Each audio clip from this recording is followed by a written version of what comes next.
Akhilesh ji please, मैं आपको मौका दूंगा राज्यपाल अभिभाषण पे, प्लीज नो, ये तरीका ठीक नहीं है।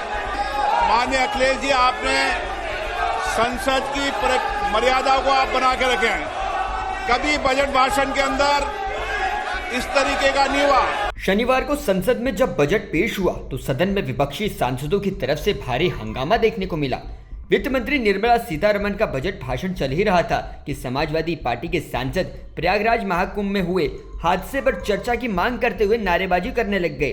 संसद की कार्यवाही जैसे ही शुरू हुई, सपा चीफ अखिलेश यादव महाकुंभ हादसे पर चर्चा की मांग करने लगे और नारेबाजी शुरू कर दी।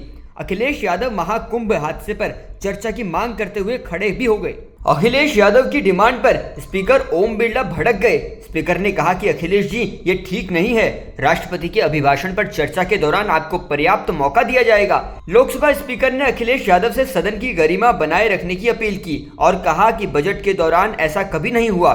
बजट के बाद राष्ट्रपति के अभिभाषण पर धन्यवाद प्रस्ताव पर चर्चा के दौरान आपको पूरा समय दिया जाएगा। अब आपको स्पीकर ओम बिरला का वो पूरा बयान सुनाते हैं। आज राज्यपाल अभिभाषण में आपको पर्याप्त अवसर दूंगा।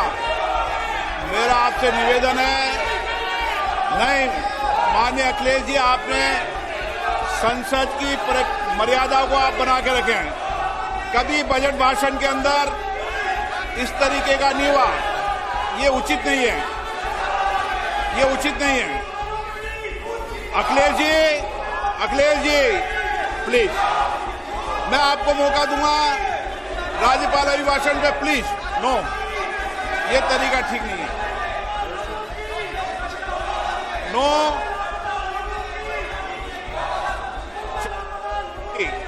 राज्यपाल अभिभाषण पर चर्चा होगी, नो तरीका। ओम बिरला के इस बयान के बाद बीच बजट भाषण में अखिलेश यादव और कई विपक्षी सांसद सदन से बाहर चले गए। सदन की कार्यवाही शुरू होने से पहले अखिलेश यादव ने मीडिया से कहा था कि कहीं ये बजट मायूस न कर दे। साथ ही अखिलेश का कहना था कि बजट से ज्यादा महत्वपूर्ण कुंभ है। कुंभ में लोग भटक रहे हैं और अपनों को खोया पाया केंद्रों पर खोज रहे हैं। अखिलेश यादव ने कहा कि कुंभ का भी बड़ा बजट था, उसका क्या हुआ। उन्होंने कहा कि सरकार को जागना चाहिए, हिंदुओं की जान गई है। आज बजट आ रहा है, बजट मायूस ना करे, बजट आम लोगों को मायूस ना करे। बजट से महत्वपूर्ण है, अभी भी कुंभ में लोग अपने मोबाइल पे तस्वीर लेकर के, लोग खोया पाया केंद्र को पर जाकर के, और जगह जगह लोग जा रहे हैं और अपनों को ढूंढ रहे हैं। बेटा माँ को ढूंढ रहा है, बेटा पिता को ढूंढ रहा है, कोई नानी को ढूंढ रहा है, कोई अपनी बहू को ढूंढ रहा है।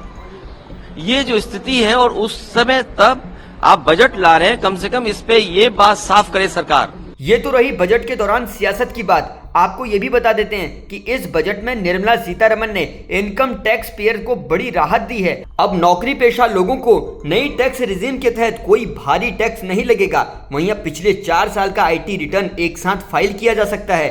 सीनियर सिटीजन्स के लिए TDS की सीमा 50,000 से बढ़ाकर 1 लाख रुपए कर दी गई है। Investing in people, economy and innovation, securing energy supplies, promoting exports and nurturing innovation. For this journey of development, our 4 powerful engines are agriculture, MSME, investments and exports. The fuel, our reforms, our guiding spirit, inclusivity, and the destination, Vikasit Bharat. This budget aims to initiate transformative reforms across 6 domains.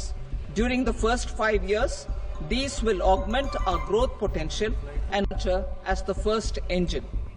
Now I move to specific proposals, beginning with agriculture as the first engine.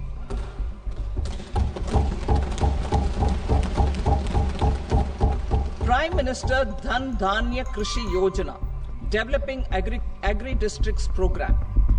Motivated by the success of the aspirational district program, our government will undertake a Prime Minister Dhan Dhanya Krishi Yojana in partnership with states. Through the convergence of existing schemes and specialized